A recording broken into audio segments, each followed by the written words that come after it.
Assalamualaikum warahmatullahi wabarakatuh. Terima kasih atas kesempatan yang diberikan kepada kami. Kami dari kelompok 1 yang akan membahas mengenai penyakit jantung. Adapun anggota dari kelompok 1 yang pertama itu saya sendiri, Wahyu Ruben, sebagai moderator. Yang kedua ada Melika Naboro, dan yang ketiga ada Rizkyani Rerung, dan yang keempat ada Ulfa Mutmainah. Baik, saya akan menjelaskan tren waktu penyakit. Penyakit jantung kini menjadi salah satu dari 3 penyakit kematian. Jantung pun menjadi penyakit dengan biaya kesehatan yang tinggi di Indonesia. Data riset kesehatan dasar Rikesdes 2007 menunjukkan frekuensi penyakit jantung di Indonesia 7,2% atau 7 per 100 orang menderita penyakit itu.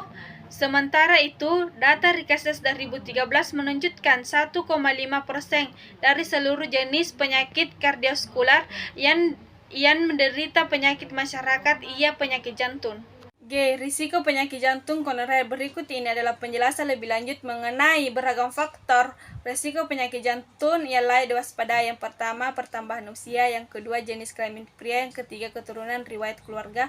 Yang keempat, merokok. Yang kelima, kolesterol tinggi. Yang keenam, ketidakaktifan fisik. Yang ketujuh, obesitas atau kelebihan berat badan. Yang kedelapan, diabetes. Yang kesembilan, stres. Yang 10, konsumsi alkohol. Selanjutnya ada patofisiologi penyakit jantung, di mana patofisiologi penyakit jantung merupakan penyakit jantung bawaan yang berhubungan dengan proses perkembangan jantung sejak masa embrio. Nah, penyakit jantung bawaan zoonotik terjadi bila terdapat hubungan virau sehingga darah mengalir dari bilik jantung kanan ke kiri. Sebaliknya, pada penyakit jantung bawaan zoonotik berhubungan virau terjadi dari kiri ke kanan. Kemudian ada embriologi jantung, di mana perkembangan embriologi kardiovaskular dimulai dengan migrasi sel-sel progenitor jantung di MB+. Sel-sel progenitor ini akan berkembang menjadi myoblast jantung. Nah, pada bagian dalam lapisan sphenecticus yang sama dari Musdrem terdapat pulau darah yang akan mengalami vaskulogenesis untuk pembentukan struktur vaskular. Kemudian pembentukan septum premium, di mana sekitar dari hari ke-22 tabung jantung akan memanjang dan mengubah konfigurasinya untuk membentuk sebuah lingkaran selama 5 hari hingga selesai pada hari ke-28. Kemudian ada pembentukan septum sekundum, di mana bantalan endokardium akhirnya akan menyatu dengan septum primum. Apoptosis fisiologis menyebabkan perforasi di septum primum yang akhirnya bergabung membentuk struktur ostium sekundum. Kemudian ada patofisiologi penyakit jantung bawaan sesuai klasifikasinya, yaitu secara umum penyakit jantung bawaan dibagi menjadi penyakit jantung azoonotik dan zoonotik. Namun berdasarkan pedoman American Heart Association, penyakit jantung bawaan juga bisa diklasifikasikan menjadi lesu, lesi pirau, lesi obstruktif, sisi kiri, lesi kiri, dan kanan. Yang pertama adalah lesi pirau, di mana pada penyakit jantung bawaan dengan pirau dari bilik kiri ke kanan tidak terjadi gangguan saturasi oksigen yang dialirkan ke sirkulasi sehingga pasien azoonotik. Sementara itu, pada penyakit jantung bawaan dengan pirau dari bilik kanan ke kiri terjadi gangguan saturasi oksigen sehingga pasien mengalami zoonosis. Lesi pirau dapat meliputi yang pertama yaitu atrial septal defect, di mana terdapat defek septum atrium sehingga terjadi pirau dari kiri ke kanan. Kemudian ada lesi obstruktif sisi kiri, kemudian ada lesi sisi kanan, dan lesi kompleks.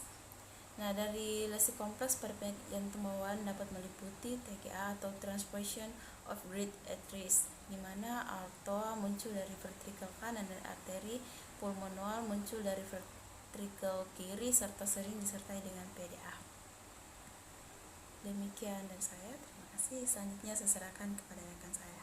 Distribusi geografis penyakit jantung, di mana penyakit jantung koroner atau PJK terjadi apabila arteri koroner, arteri yang memasuk darah dan oksigen ke otot jantung, tersumbat oleh zat lemak yang disebut plak atau ateroma.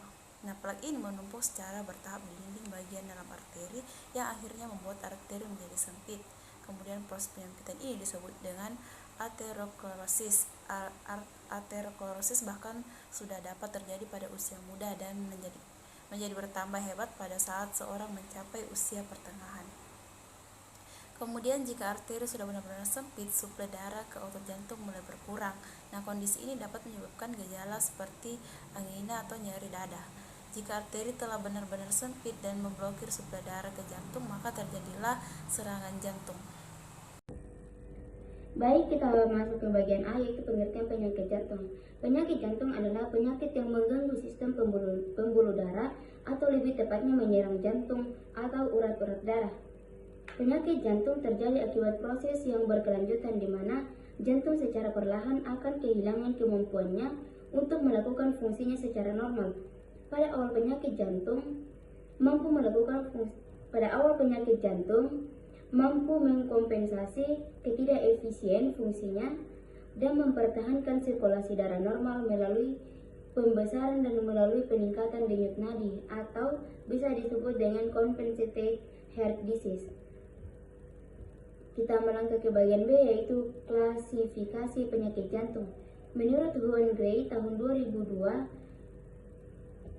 113 tentang penyakit jantung diklasifikasikan menjadi 3, yaitu silent anemia atau asymptomatic,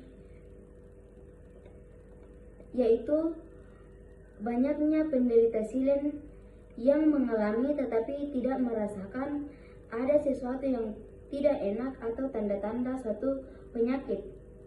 Kemudian bagian B, angina pectoris. Kita masuk ke bagian C, yaitu infark miokard akut atau serangan jantung, di mana infark miokard akut yaitu jaringan otot jantung yang mati karena kekurangan oksigen dalam darah dan beberapa waktu. Keluhan yang dirasakan nyeri seperti tertekan, tampak pucat, keringat dan dingin, mual, muntah dan sesak, kemudian pusing serta pingsan. Bagian C, signifikasi penyakit jantung. Penderita penyakit jantung banyak didapatkan adanya faktor-faktor risiko. Faktor risiko utama atau fundamental yaitu faktor risiko lipida yang meliputi kadar kolesterol dan trigliserida. Karena pentingnya sifat-sifat substansi dalam mendorong timbulnya plak di arteri koroner. Demikian presentasi kami pada hari ini. Atas perhatiannya kami ucapkan banyak terima kasih. Assalamualaikum warahmatullahi wabarakatuh.